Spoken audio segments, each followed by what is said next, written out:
நம்ம நிறைய பேர் என்ன நினைக்கிறோம், டிசர்ன்மெண்ட் என்னன்னா வெறும் என்ன பண்ணுறது, தவறான விஷயத்தை மட்டும் கண்டுபிடி. இல்லை இல்லை இல்லை இல்லை, தேவ தூதர் அசைவாடினாலும் நமக்கு என்ன வேணும், நம்ம சண்டே சர்வீஸில் நம்ம பிரசங்கம் பண்ணிட்டு இருக்கிறோம், வர்ஷிப் பண்ணிட்டு இருக்கிறோம், ஏஞ்சல்ஸ் அங்கே உலாவிட்டு இருக்கிறாங்கன்னா அது நமக்கு தெரியணும்.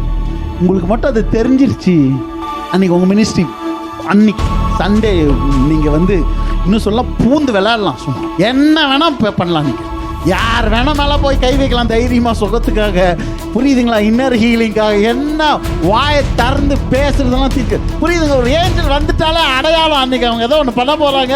அதுக்கு பாருங்கள், ஒரு ஏஞ்சலும் உங்கள் சர்வீஸுக்கு ஒரு ஏஞ்சல் வந்திருக்கிறாங்கன்னா அவங்க சும்மா வரலன்னு அர்த்தம். அன்றைக்கி ஏதோ ஒன்று அவங்க என்ன பண்ண போகிறாங்க, you can smell that, you can feel that, புரியுதுங்களா. ஏஞ்சல்ஸ் வந்து அங்கே இது பண்ணுறதை நம்மளால் உணர முடியும்.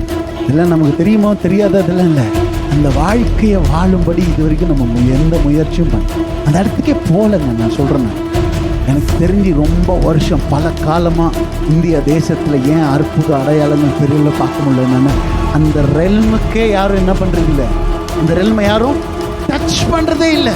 எல்லாம் முடிஞ்ச அளவுக்கு இந்த மாம்சத்தில் அந்த அந்நிய பாஷை பேசி ஆராதனை பண்ணி வர அந்த தேவ பிரசனம் அதை வச்சே ஓட்டிடலாம்னு நினைக்கிறேன். இன்னும் சென்ஸ் பண்ண எலிசாவோட வேலைக்காரன் வந்து சொல்கிறோம், ஐயோ யா நம்மளை கொல்ல ஒரு பெரிய கூட்டமே வந்துருக்கு. எலிசா சொன்னான், இவன் கொல்ல கூட்டம் வந்துருக்குதுன்னு கேஎஸ் வந்து என்ன பண்ணுறான், கம்ப்ளைண்ட் பண்ணுறான். நான் ஒரே ஒரு ஜெபம் பண்ணுறேன், ஆண்டவரே இவன் கண்ணை கொஞ்சம் என்ன பண்ணுங்க, கொஞ்சம் சத்தமாக சொல்லுங்களேன், என்ன தரங்க, கண்ணை தரங்க. ஏன்னா இவன் எந்த கண்ணில் வாழ்ந்துட்டு இருக்கிறான், இந்த கண்ணில் பார்க்குறத பார்த்துட்டு வாழ்ந்துட்டான். ஆனால் இவனுக்கு கண்ணை தரங்க அப்படின்னு சொன்ன உடனே ஆவி மண்டலத்தில் நடக்கிறத பார்க்குறான்.